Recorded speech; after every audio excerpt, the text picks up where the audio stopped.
वक्तव्य केलं आणि त्याने सांगितलं का मी मिरज हे मिनी पाकिस्तान आहे आणि मिनी पाकिस्तानातून मी 4 वेळा निवडून आलोय। खरं तर ही गोष्ट खऱ्या अर्थानं मिरजेच्या सगळ्या नागरिकांना, मग हिंदू असतील, मुस्लिम असतील, सगळ्यांना लांछनास्पद असं वाक्य त्याने वापरलेलं आहे। आणि हा आता मी सगळ्यांच्या समोर माझा एक प्रश्न आहे की हे वाक्य किंवा हे जर एखादं वाक्य आणि शब्द एखाद्या मुसलमानानं वापरलं असतं तर आतापर्यंत मिरज नव्हे महाराष्ट्र पेटलं असतं। परंतु हा सत्ताधारी आमदार असल्यामुळे याला त्याला कुणी चाप लावायला तयार नाही। हा राष्ट्रद्रोह करतोय। या निमित्तानं त्याने हे जे बेताल वक्तव्य केलंय आणि त्याच ठिकाणी हे हिंदू राष्ट्र म्हणून लवकरच अस्तित्वात येईल हेही वाल्गना केले। म्हणजे तुमचा संविधानावर विश्वास नाही का, हा सगळ्यात मोठा प्रश्न आहे। आणि म्हणून शपथा खोट्या कशाला घेताय तुम्ही? शपथ घेत असताना आमदारकीची आणि मंत्रिपदाची शपथ घेत असताना सांगितलं की मी संविधानाशी आणि कायद्याशी बांधील राहीन। आणि मग हे जर असेल आणि संविधानाशी बांधील असाल तर मग हिंदू राष्ट्राची संकल्पना कशी काय येते अमूर्त स्वरूपामध्ये? आणि त्याच्यासाठी तुम्ही कष्ट करता असं सांगताय। मिरजेच्या असलेल्या बहुसंख्य मुसलमानांना एक लांछनास्पद आपल्याला त्यांना एक अपमानास्पद वागवायचं म्हणून या ठिकाणच्या लोकवस्तीला मिनी पाकिस्तान असं संबोधताय। हे खऱ्या अर्थानं मिरजेच्या सगळ्या हिंदू आणि मुस्लिम बांधवांना हे लांछनास्पद आहे आणि यांना लाज वाटेल असे हे कृत्य यांनी या आमदारांनी केलंय। भविष्य काळामध्ये यांनी आपलं तोंड सांभाळावं आणि तोंड न सांभाळता असंच जर बेताल वक्तव्य करत असाल तर भविष्य काळामध्ये याच्यापेक्षाही तीव्र आंदोलन करण्यात येईल। हे लक्षात ठेवा।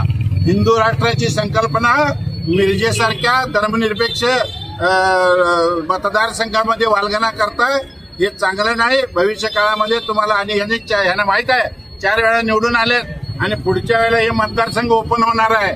यांचं काय टिकाव लागणार नाही। म्हणताना जाता जाता येईल ते तोंडाला येईल ते बरायला लागलेत।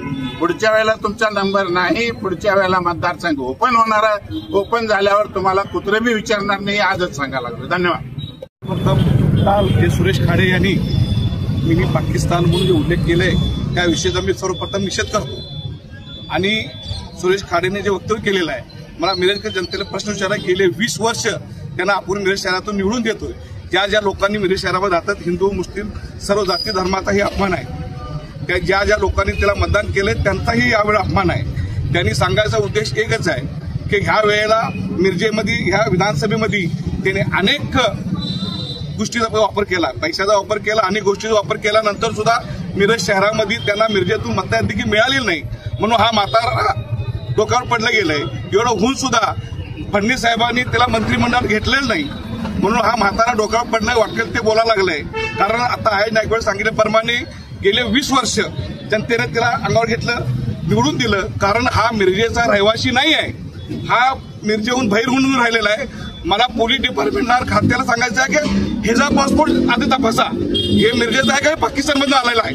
मला आता शंका आहे की हे भारतात नव्हे, हेच पाकिस्तानमध्ये आलेलं आहे आणि इथे राहून इथे निवडून आलेले आहे। त्यासाठी ती चौकशी करावी आणि त्यांनी जे भाषा वापरलेलं आहे डिपार्टमेंट त्याच्यावर ताबडतोब गुन्हा दाखल करून त्यावर कारवाई करावी, अन्यथा हिच्या तीव्र आंदोलन आम्ही यापुढे करू।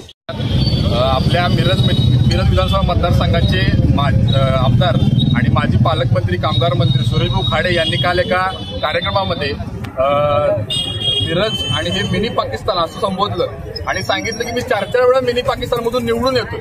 आता जर हे 4 वेळा मिनी पाकिस्तानमधून निवडून येत असतील तर पाकिस्तानातल्या राज्यघटनेनुसार देखील पाकिस्तानचा नागरिक असेल त्यालाच ते तिकीट मिळत असताना निवडून येत असतो। यांनी इनडायरेक्टली आमदारांनी मान्य केले का की ते पाकिस्तानचे नागरिक आहेत? आणि जर तुम्हाला एवढी हौस असेल पाकिस्तानचे नागरिक म्हणून जगण्याची तर तुम्ही पाकिस्तानात जाऊन राहावं, मिरजेत राहण्याचा तुम्हाला अधिकार नाहीये। कारण तुम्हाला ज्या मिरजेच्या जनतेनं निवडून दिलंय त्या मिरजेच्या जनतेचा तुम्ही आज सरळ अपमान केलाय। त्यांचं भारतीय नागरिकत्व तुम्ही नकारलंय आणि त्यांना पाकिस्तानी म्हणून संबोधलंय। प्रत्येक जाती धर्माच्या माणसाला इथं मिरजेमध्ये व्यवस्थित राहण्याचा, नागरिक म्हणून जगण्याचा, धर्मनिरपेक्ष जगण्याचा अधिकार आहे आणि तुम्ही त्याला धर्माच्या चौकटीत अडकवायचा प्रयत्न करत असाल तर हा नालायकपणा मिरजेत खपून घेतला जाणार नाही, हे तुम्ही लक्षात ठेवावं। त्यासाठी आम्ही आज मिरजकर सगळेच नागरिक मिळून या सुरेशभाऊ खाडे यांच्या ऑफिस समोर उभं राहून आम्ही भारतीय आहोत आणि आम्हाला आमच्या देशामध्ये आमचं राष्ट्रगीत, आमचा तिरंगा ध्वज हा किती महत्वाचा हे सांगण्यासाठी आम्ही राष्ट्रगीत म्हणलं, तिरंग्याला सल्यूट केला, तिरंगा गीत म्हणलं आणि यांना सांगून दिलं तुम्ही जर याला पाकिस्तान म्हणत असाल तर आणि आमच्या राष्ट्रगीताला जर तुम्ही देशद्रोही म्हणत असाल तर आम्ही आमचं राष्ट्रगीत तुमच्या पाकिस्तानात त्यांनी सांगितलेल्या पाकिस्तानामध्ये उभं राहून तुमचा देशद्रोह करायला तयार आहे आणि पहिला देशद्रोह आम्हीच सगळ्यांनी मिळून केलाय, तो राष्ट्रगीत म्हणून केलाय. जर तुम्ही यापुढे अशा काही गोष्टी केल्यात, तुम्हाला आम्हाला 5 वर्ष सहन करायचं गरज पडू नये. आम्ही तुम्हाला लवकरच पाणउतार करायचा प्रयत्न करू आणि विनाकारण तुम्ही आमच्या मिरजेच्या मतदारसंघामध्ये जातीय तेढ निर्माण करून तो कुठला रत्नागिरीचा माणूस येतो इथं काहीतरी बडबडतंय आणि त्याचा तुम्ही पाठिंबा नाही, त्याच्यासमोर तुम्ही किती मोठे आहात हे दाखवण्यासाठी उगाच काहीतरी जर बरळत असाल तर हे सर्रास चुकीचं आहे, खोटं आहे. तुम्ही लवकरात लवकर थांबवावं आणि माझी पोलीस प्रशासन आणि इथल्या सांगलीतल्या सगळ्याच नागरिकांना अशी नम्र विनंती आहे की तुम्ही सुरेश भाऊ खाडे जे माजी पालकमंत्री आणि कामगार मंत्री होते यांच्यावर UAPAचा आणि देशद्रोहाचा गुन्हा दाखल करावा आणि देशद्रोहाचा गुन्हा दाखल करून यांच्यावर लवकरात लवकर कारवाई करावी. जर ती कारवाई होत नसेल तर आम्ही असं समजू की हे प्रशासन, हे गृह मंत्रालय, हे सरकार हे सगळं या सगळ्या गोष्टींमध्ये सहभागी आहे आणि ते देखील देशद्रोही आहे. कारण आम्ही भारतीय आहोत आणि याचा आम्हाला अभिमान आहे. त्यांना अभिमान नसेल भाजपवाल्यांना तर आम्हाला नक्कीच त्याचा अभिमान आहे. लवकरात लवकर यांच्यावर गुन्हे दाखल व्हावेत, अन्यथा यांनी सगळ्यांसमोर येऊन भर सभेत पुन्हा देखील सभा घेऊन माफी मागावी एवढी आमची इच्छा आहे.